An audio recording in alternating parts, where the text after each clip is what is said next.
As Santa and the two determined brothers rode towards the Ice Queen's palace, Jules and Sacha stood in awe of the truly magical lands they were passing through to get to the Ice Queen's palace. They looked up and overhead was Gingerbread Lane, where gingerbread trees stood covered with gumdrops. And out of the other side of the sleigh, they saw gigantic boxes wrapped with enormous gleaming bows. They were passing through Toyland. And as the sleigh flew onward over the hills and through the woods, they told all the gingerbread people and toys about what the Ice Queen had done. And they gathered more followers to find and stop her from ruining Christmas. From Gingerbread Lane marched a battalion of the bravest gingerbread men and women. One of them was named Little Gingy, and he climbed up into the sleigh next to Sacha, shouting rallying cries to the other gingerbread men and women. Defeat the Ice Queen! Save Christmas cheer! And from Toyland, they saw a herd of stuffed animals, everything from bears to giraffes, and they all joined in.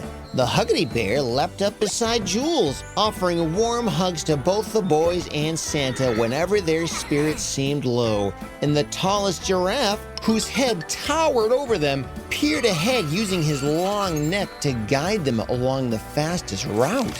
Whenever Santa came to a fork in the road, the giraffe would look ahead and tell them, "Oh, I see this road over here seems to be going toward the castle. Follow this way, sir."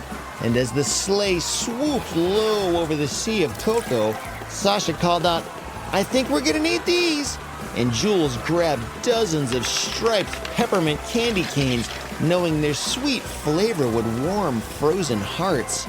And sure enough, the closer they came to the Ice Palace, the slower the gingerbread army could move. So Jules and Sacha stood up and they started tossing those peppermint candy canes out into the crowd. And with each bite, energy was restored and the cold grip of the ice started to weaken. And at last, they pulled up to the front doors of the Ice Queen's castle, and they saw a giant snow monster army sitting there waiting for them, clearly ready to defend their queen. And there, on her frozen throne, sat the Ice Queen herself. You've got some nerve bringing all this rabble into my winter forest, Santa! I stole Christmas to pay you back for all those years you forgot me! You never gave me what I asked for, but now you're gonna pay! And as the monsters began lumbering toward the boys and the toys, Santa's smile melted away into sadness. "Oh, my dear Ice Queen, I never forgot you. Why, when you were just 8 years old, you asked me for more family time and friends. I gave that to every girl and boy every Christmas since. But perhaps I should have visited you too." The Ice Queen stepped back, stunned. For the first time in years, she showed that she had a soft spot. You said you didn't forget, but I sat here alone every Christmas, longing for joy. And just then, Little Gingy waddled up to her throne. He hugged her frozen gown, saying, Maybe you think no one wants to be your friend, but that's just because they don't know how special you are. The Ice Queen looked down at the smiling gingerbread man, confused but moved. Sacha and Jules walked up to the Ice Queen, and Jules said, "Do you want to come to our house for Christmas? We always celebrate with joy and love at our house." And for the first time in forever, the frosty heart of the Ice Queen began to melt.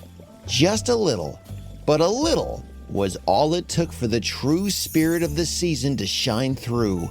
She agreed to visit the boys' home for the most glorious Christmas dinner ever hosted. And when Jules and Sacha awoke the next morning in their beds at home, their minds were spinning.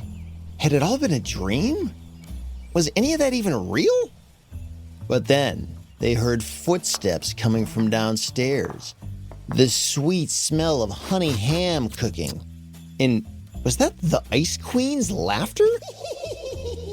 The boys raced down to the kitchen, and to their shock and delight, they found Santa himself sitting at the head of their table, with the Ice Queen beside him in a festive green dress.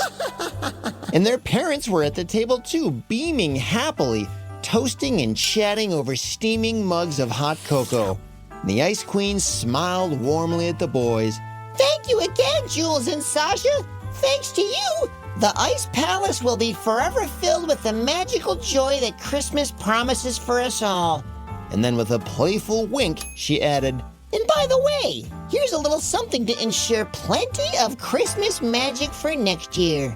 And in her slender hands were 3 shiny ornaments that looked strangely familiar, with each one even more alive with power than before.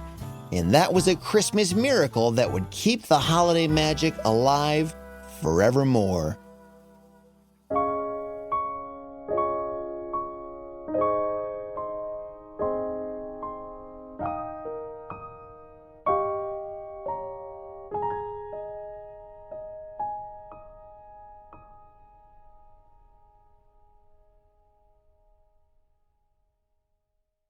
Do you ever find yourself wondering when the next episode is going to come out for the Storyland podcast? I know they don't come out as much as we all want them to, but if you want to be the first to know about when the next story is going to drop, all you got to do is follow us on Instagram or Facebook, or just go to storyland.show, and you'll find links to all the different places online where you can listen and watch, and even leave a comment and make suggestions about other story ideas that you might have. Just go to storyland.show, or again, you can follow us on Facebook or Instagram. Just search for Storyland, all one word, podcast. Storyland Podcast, and you should be able to find us there. Thanks again for listening, and I'll talk to you next time.